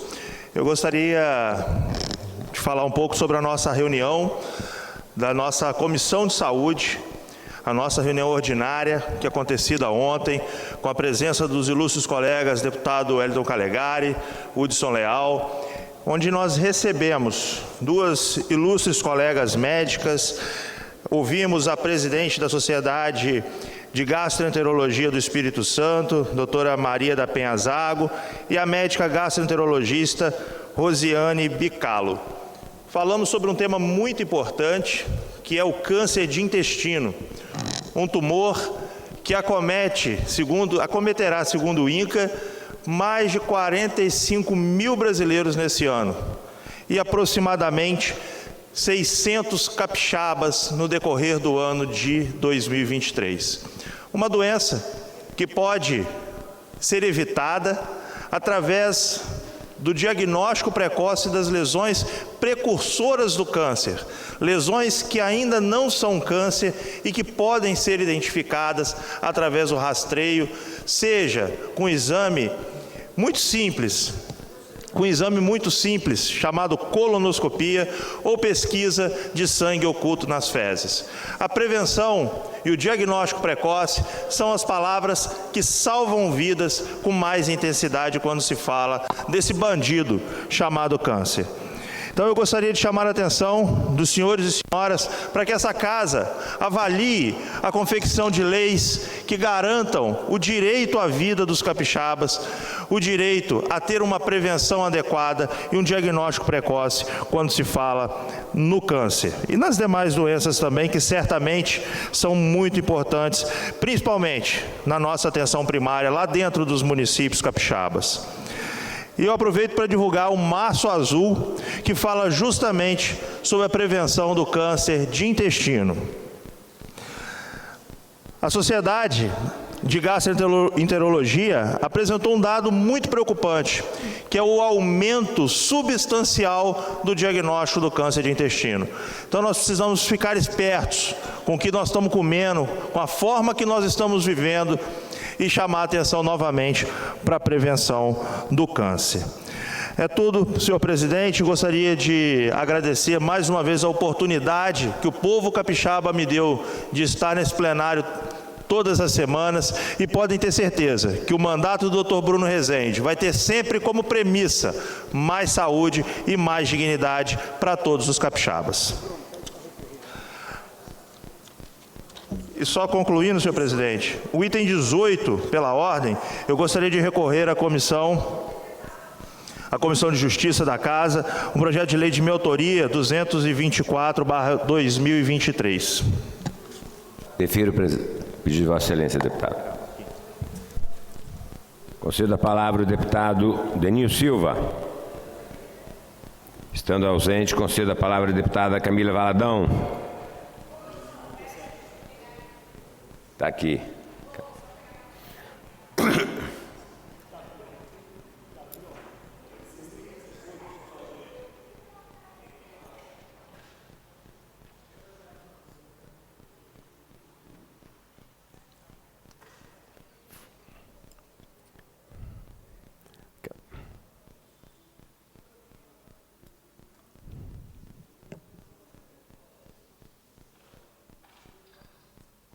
Eu errei. Bom dia, deputados, deputadas, as pessoas que acompanham essa sessão pelas galerias, pela transmissão. Eu quero fazer um convite, senhores deputados. Amanhã, dia 23 de março, às 13 horas, aqui neste plenário, vamos fazer uma audiência pública pela Comissão de Direitos Humanos. O tema será Direitos Humanos no Espírito Santo, conjuntura e perspectivas. A ideia dessa audiência pública é a gente abrir os trabalhos da Comissão de Direitos Humanos, trazendo temas e ouvindo a sociedade naqueles temas que são mais urgentes. A ideia é, a partir dessa sessão, a gente estabelecer o cronograma de temas e de debates da Comissão de Direitos Humanos e também, obviamente, já tomar iniciativas a partir dos temas que serão colocados aqui. Então, eu deixo o convite para os deputados, sintam-se convidados, será uma alegria recebê-los nesse espaço de debate e também convido a sociedade para poder participar dessa importante audiência. Quero ainda, senhores, retomar um tema que eu já abordei aqui em plenário, mas temos novos elementos e eu considero importante falar novamente acerca desse tema. O governador Renato Casagrande esteve com o Sindipúblicos, que é o Sindicato dos Servidores Públicos do nosso estado, anunciou que terá reajuste e que o governo está avaliando a possibilidade de reajuste de ticket e também os outros pleitos que foram apresentados pelo sindicato. Eu quero retomar uma fala que eu já fiz aqui em plenário, ressaltando a importância de um reajuste justo e digno para os servidores públicos do nosso estado, e esse é um pedido para que o governo reveja o valor de 5% inicialmente anunciado pela imprensa. Já ressaltei aqui as perdas inflacionárias dos servidores do nosso estado, o quanto a atual conjuntura, a inflação afeta profundamente a vida dos nossos servidores públicos. Portanto, peço mais uma vez que o governo avalie a importância de ter um reajuste que minimamente reponha as perdas inflacionárias históricas e ainda faça um reajuste justo no ticket dos servidores. Ressaltei aqui o absurdo que era o valor pago pelo Estado. O Estado do Espírito Santo hoje paga menos em ticket do que todas as prefeituras da região metropolitana e outras do interior do Estado. Ou seja, o ticket pago pelo servidor não consegue garantir nem a compra de uma cesta básica. Então, um outro pleito dos servidores públicos estaduais é a garantia de um ticket suficientemente justo ainda o pagamento de diárias que são efetuadas aos servidores. Esses valores estão altamente defasados, o que dificulta o cumprimento de deveres e tarefas profissionais ao ter que se deslocar pelo Estado. Vários serviços já estão com dificuldade para poder garantir deslocamentos em virtude dos valores pagos. Estou trazendo essas pautas porque uma das questões pleiteada pelo sindicato e por todos os servidores públicos do nosso Estado é que o governo faça um anúncio de reajuste a partir de um pacote de valorização. Nós não queremos apenas o anúncio de reajuste salarial em um mês, no outro mês o governo avalia o reajuste de ticket ou depois avalia o reajuste das diárias. Nós queremos um anúncio no conjunto que considere a valorização dos servidores públicos, um anúncio de um pacote de valorização. Os servidores públicos do Estado do Espírito Santo merecem, são aqueles e aquelas que todos os dias atendem os cidadãos do nosso Estado, garantindo atendimento justo e qualidade. Então, reitero o pedido de respeito à pauta sindical e também de valorização do serviço público e aguardamos o anúncio por parte do governo do Estado de um pacote de valorização que contemple reajuste salarial, reajuste de ticket, reajuste de diária e mantenha a mesa de negociação, esse que é um espaço fundamental de diálogo para que a gente possa avançar num serviço público de qualidade no Estado do Espírito Santo. Obrigado, deputada Camila Valadão. Eu também quero aproveitar para convidar os deputados e deputadas. Hoje, às 16 horas, os professores fazem uma manifestação no Brasil inteiro pelo piso nacional de salário. Vão se reunir aqui na Assembleia. Se alguém puder participar, os deputados que puderem participar, eu agradeço muito. Agora, com a palavra, o deputado Dari Pagung. Estando ausente, com a palavra o coronel Wellington. Depois, capitão Assunção.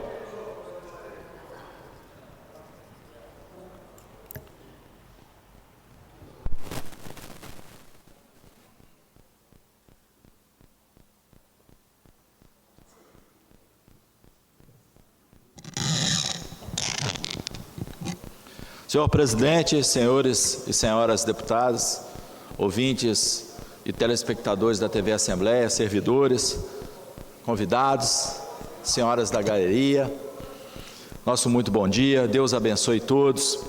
Nós estamos aqui para falar nesse dia em que se comemora o Dia Mundial da Água, decretado pela ONU, exatamente no dia 22/3/1992, que nós temos que avançar muito ainda nesse tema. O Espírito Santo é um país que sabemos muito bem, com belezas naturais incríveis, um potencial turístico invejável, de norte a sul, de leste a oeste, com abundância de água, terras férteis, povo ordeiro e trabalhador. Mas, no entanto, nós falamos e comemoramos nesse Dia Mundial da Água algo que o poder público deve muito ainda à sociedade capixaba. Nós deveríamos estar comemorando que o poder público seria o primeiro a respeitar as leis que vão de encontro às necessidades da comunidade. Nós temos aqui a implantação no Estado do Espírito Santo do saneamento básico nas cidades. Nós sabemos que as cidades capixabas, assim como as brasileiras, dos 5.590 municípios do Brasil, elas historicamente foram construídas sem saneamento básico, de forma nas beiradas dos córregos, nas margens dos rios, sem estrutura de iluminação pública, de pavimentação urbana, de iluminação pública e também do esgotamento sanitário. Portanto, nós sabemos que existe hoje em andamento uma obra muitíssimo importante na região do Caparaó Capixaba, a obra de saneamento que atende todas a bacia do rio Itapemirim, mas nós temos uma demanda reprimida muito grande das comunidades rurais do Estado do Espírito Santo.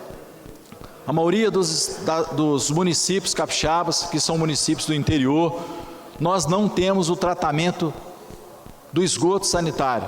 ou seja, ele é jogado in natura nos rios, nos córregos, nos mananciais. E nós precisamos que o governo do Estado do Espírito Santo, o poder público, seja o primeiro a dar o exemplo. É muito fácil cobrar, fazer as leis, mas o governo tem que ser o primeiro a justamente cumprir com a legislação ambiental que existe, e não somente cobrar das pessoas. E para isso, nós lançamos aqui um desafio, fazemos uma indicação ao governo do Estado do Espírito Santo, para que, como o deputado, a deputada Camila Valadão, o deputado Lucas, todos que me antecederam aqui falaram sobre a responsabilidade da água, o Estado do Espírito Santo também possa fazer um projeto, presidente João Cosa, de implantação das fossas sépticas no interior do Espírito Santo. Uma vez que é um estado em que tem a vocação natural para o turismo, e esse turismo que nós pretendemos cada vez mais implementar, está somando esforço junto com a Comissão de Turismo, ele não tem muito a comemorar, uma vez que os municípios da região do Caparaó Capixaba, que tem uma tradição e está em pleno desenvolvimento e ascensão do turismo na região, o esgotamento sanitário de todas as cidades ali daquela região são jogadas nos rios hoje, e também da região do Caparaó, para que seja implementado através de políticas públicas, incentivando as comunidades rurais, as famílias, que são na grande maioria, uma vez que nós temos uma reforma agrária natural e 50% da população daquela região reside no perímetro urbano, que seja implementado pelo governo do Estado do Espírito Santo um programa de desenvolvimento e financiamento e auxílio às pessoas que residem na zona rural, nas propriedades,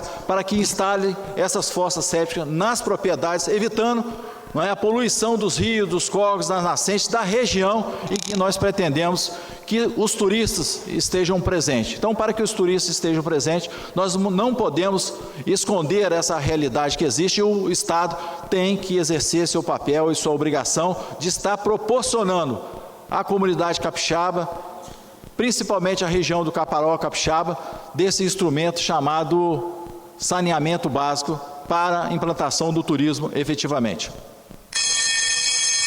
Obrigado, deputado Coronel Wellington. Excelente a proposição de Vossa Excelência, fossa séptica e tratamento de esgoto nas nossas cidades. Deputado Capitão Assunção com a palavra. Depois, deputado Calegari.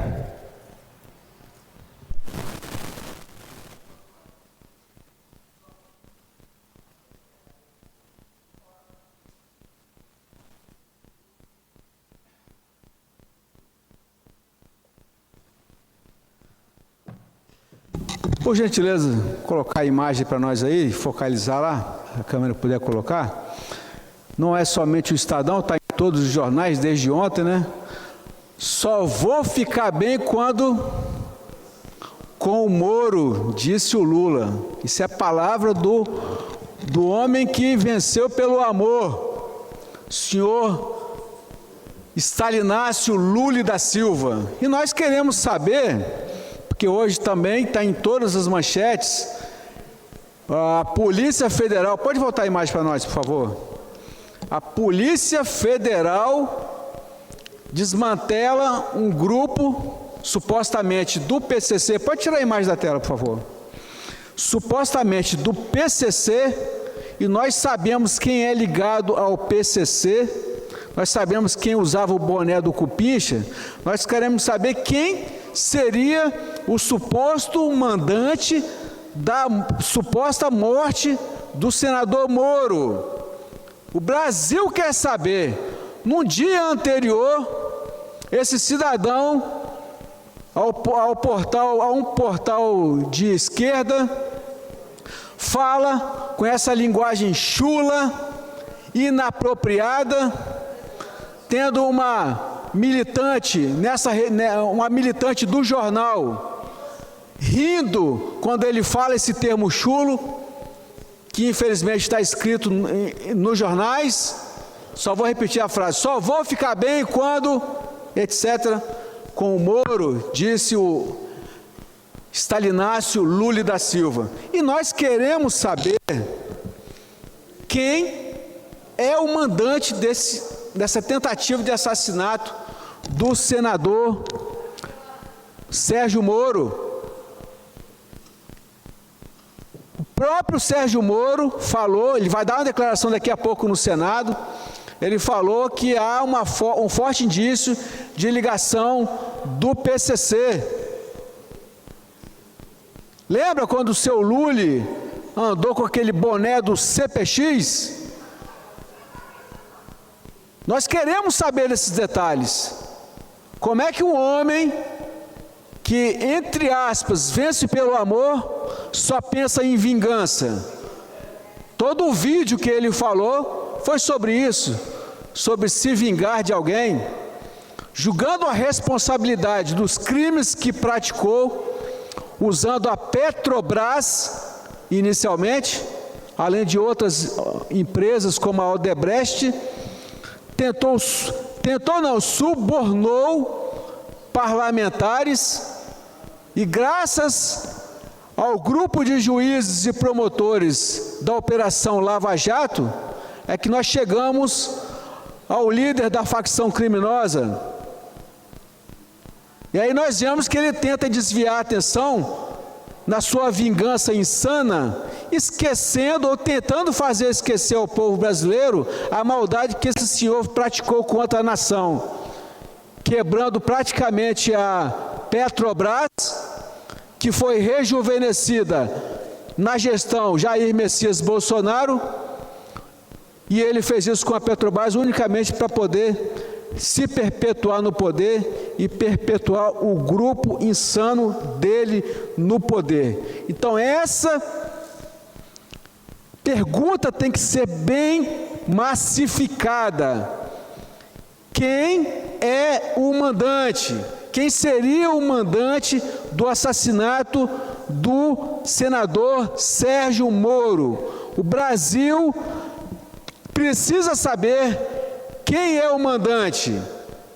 Só refazendo, um dia anterior, esse cidadão que hoje ocupa a cadeira da presidência do Brasil, fala em vingança contra o Sérgio Moro e toda aquela equipe competente que colocou atrás das grades muito bandido que roubava o povo brasileiro.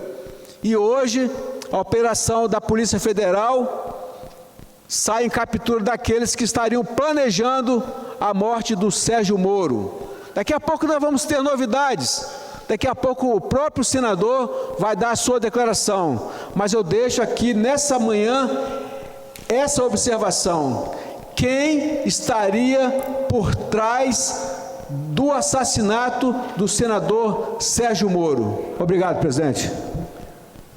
Agradeço a palavra, deputado Capitão. Com a palavra agora, deputado Calegari.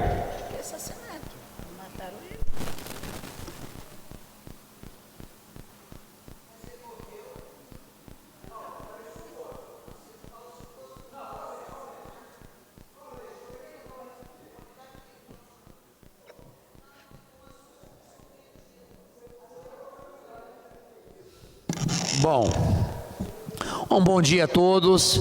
Nessa bela manhã de quarta-feira, depois desse pronunciamento contundente do meu colega, excelentíssimo deputado Assunção, quero dizer aqui que realmente fiquei estarrecido com essas notícias.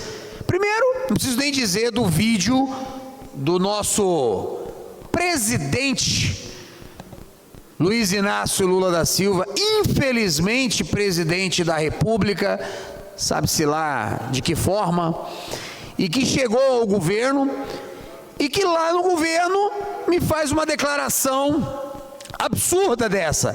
E mais surpreendente ainda é o pouco impacto que isso causa na imprensa nacional. A imprensa que tanto se chocava, que tanto chorava com o genocida Bolsonaro. Bolsonaro, o grosso, que falava coisas. Bolsonaro, o homem que não respeitava a imprensa. Bolsonaro, aquele que falava barbaridades, mas que eu saiba, nunca disse que iria para a presidência para se vingar de alguém. Nunca disse. E aí você vê o clima de ódio que essa turma do amor levou para Brasília. Mas eu sinceramente não vou ficar perdendo muito tempo disso não, porque como deputado estadual, eu também tenho que me ater às questões do meu estado. E foi levantada aqui a questão da água, a eterna questão da água no Espírito Santo. E aí, como membro da Comissão de Meio Ambiente, eu sou obrigado a fazer uma reflexão, caro deputado Alan Ferreira. Fica se discutindo tanto esse negócio de Cezam para lá, Cezam para cá, é esgoto que cai no mar, é não sei o que lá. Por que a gente não discute logo o cerne da questão? Que é a necessidade urgente, cara Assunção, caro Hudson Leal, de pensarmos a privatização da Cezam. Privatizar, sim.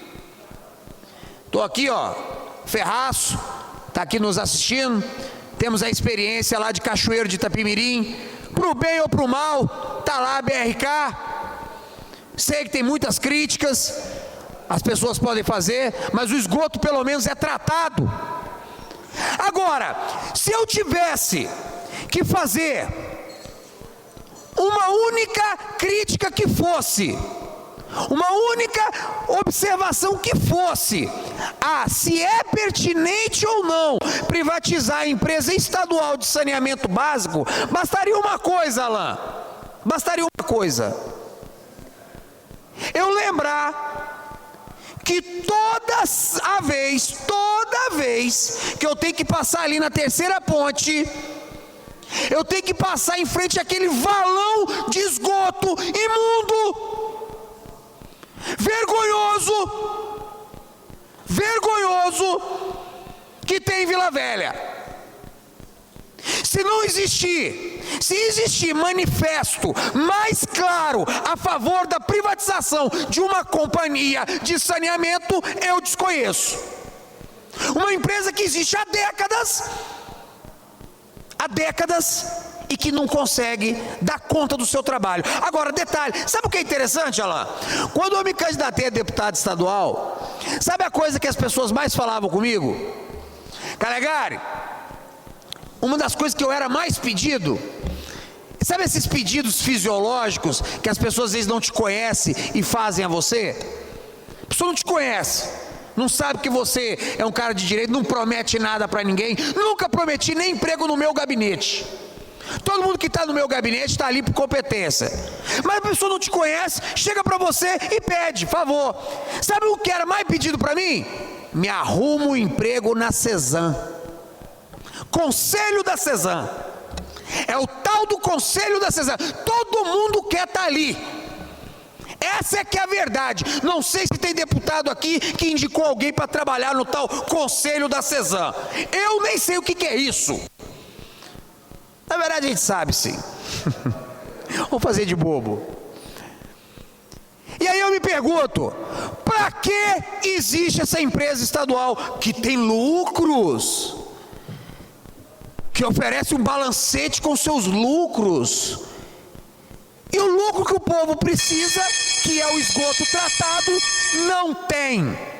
Então eu, aqui como deputado estadual, ao lado da bancada do PL, dos nossos amigos do Republicanos, do PTB, vou defender sempre, encarniçadamente, a privatização desta e de outras companhias calamitosas à saúde do povo capixaba. Um forte abraço, muito obrigado e que Deus abençoe o nosso sofrido estado do Espírito Santo. Obrigado, deputado Calegari. Com a palavra, o deputado Bispo Alves. Estando ausente, com a palavra, o deputado Alan Ferreira.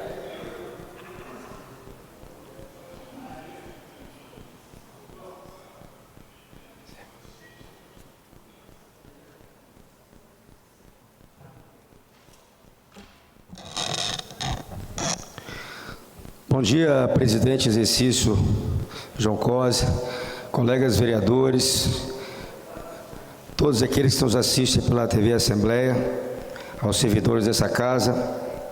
Sempre é uma honra para mim estar aqui, menino lá de Córrego d'Água, Cachoeira, Itapimirim, e agora estar aqui na Assembleia. Sempre é muita honra para mim estar aqui. Toda vez que eu subir aqui, eu agradeço a Deus e a todos aqueles que confiaram em mim em seu voto.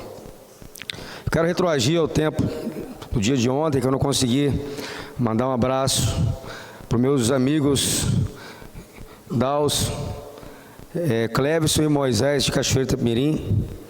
O Moisés é tido como o 20º vereador da Câmara de Cachoeiro, uma criança adulta, e o Clevison deu de criança, hoje está com 20 anos, e é um amiguinho meu, Simão de Dal, muito querido, muito inteligente, muito amoroso. Quero também ratificar aqui a nossa frente parlamentar, de pessoas com transtornos neurobiológicos, o TEA, TDAH, o TOD, entre outros, porque sabemos a dificuldade de terapias, principalmente na causa autista, o caso do autismo, que eu tenho alguns projetos, tanto na época de vereador em Cachoeiro de Itapemirim, como hoje aqui no Estado, como deputado estadual. É uma luta difícil, uma causa complexa, onde são terapias caras, onde o SUS não tem esse atendimento quase que nenhum. Recebo vários pedidos de pais que crianças estão há 2 anos precisando de uma terapia, precisando de um neuropediatra, precisando de um fonoaudiólogo, de um terapeuta ocupacional, de um físio, enfim, todas as terapias. Sabemos que muitas das vezes nem através do sistema privado não se consegue. A família ficar 1 ano, 2 anos esperando por um atendimento é cruel. Então eu vou, através dessa frente parlamentar, iremos em loco em algumas cidades, traremos também à tona os atores, Ministério, toda a saúde, toda a área de saúde, promotoria de saúde, secretário de saúde, enfim, todos aqueles que, de certa forma, têm a obrigação de trazer um resultado, principalmente no caso autista. Cachoeiro, hoje, temos lá 700 crianças na fila de espera para pai, que é a única que consegue dar esse atendimento, que não seja pela forma privada. Na verdade, nem a Unimed de Cachoeiro consegue todas as terapias. Muitos pais com recurso vêm para a Grande Vitória. Então, para se ter uma ideia da dinâmica, da complexidade que é o atendimento às crianças e os adultos autistas. Quero também deixar aqui meu agradecimento ao governo do Estado. Fiz um pedido da reforma Petonilha Vidigal em Itaoca Pedra, uma escola que tem mais de 500 alunos. Precisava, há tempos, buscando uma reforma, uma climatização, uma escola muito bem cuidada pelo gestor, mas precisava dessa reforma de imediato. Muito quente, uma escola muito quente. Eu fiz uma visita lá com o colega vereador Arildo Boleba, que é um vereador de Cachoeiro, um amigo, um parceiro, e tivemos a resposta que em breve, no máximo em junho, teremos aí a assinatura da ordem de serviço. Muito obrigado, governo do Estado. O governador tem atendido muito a nossa cidade. Temos lá agora em andamento uma macrodrenagem, quase 91 milhões de investimentos, que vai ali socorrer o bairro Nova Brasília. Toda chuva, não precisa de ser uma chuva de grande porte, não, pode ser uma chuva pequena, choveu, a inundação. Então, obrigado, governador. Só para terminar, presidente, é rápido, pela macrodrenagem, pelo recapeamento asfáltico que está acontecendo na nossa cidade de Cachoeiro de Itapemirim, muito recapeamento, são mais de 30 milhões investidos em recapeamento asfáltico, para viés rural, entre outros. Então, estarei lá acompanhando essas obras, essas entregas do governo do Estado. porque precisa sim ser falada, porque são quase R$500 bilhões de investimento, ainda acontecerá muitos outros. Estarei lá junto com o governo do estado, junto com o prefeito e junto com os vereadores daquele município, acompanhando de perto essas várias obras que serão entregues. Algumas já estarão entregues agora e muitas outras ainda futuras. Obrigado. Parabéns, deputado Alain, pelo trabalho. Realmente, Cachoeiro Sul agradece. Com a palavra o deputado Alexandre Chambinho. Estando ausente, com a palavra o deputado Alcântara Filho. Estando ausente, com a palavra Adilson Espíndola.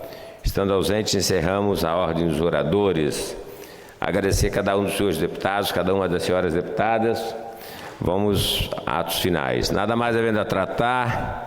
Vou encerrar a presente sessão, antes, porém, convoco as senhoras deputadas e senhores deputados para a próxima, que será ordinária, segunda-feira, dia 27 de março de 23, às 15 horas, para a qual designo expediente o que ocorrer. Ordem do dia, mesma pauta da presente sessão, exceto as matérias votadas hoje. Está encerrada a sessão. Obrigado, bom final de semana para todos e todas. Agora, durante a sessão desta quarta-feira, os deputados lembraram o Dia Mundial da Água, que é celebrado hoje, dia 22 de março. Eles falaram sobre a importância da preservação dos rios e também de políticas públicas para saneamento básico e políticas públicas, voltadas ao meio ambiente e ao saneamento básico. Mais informações sobre os trabalhos de hoje você pode conferir no nosso site e também às 10 da noite no Jornal Panorama. Continue ligado na nossa programação TV Assembleia, mais perto de você.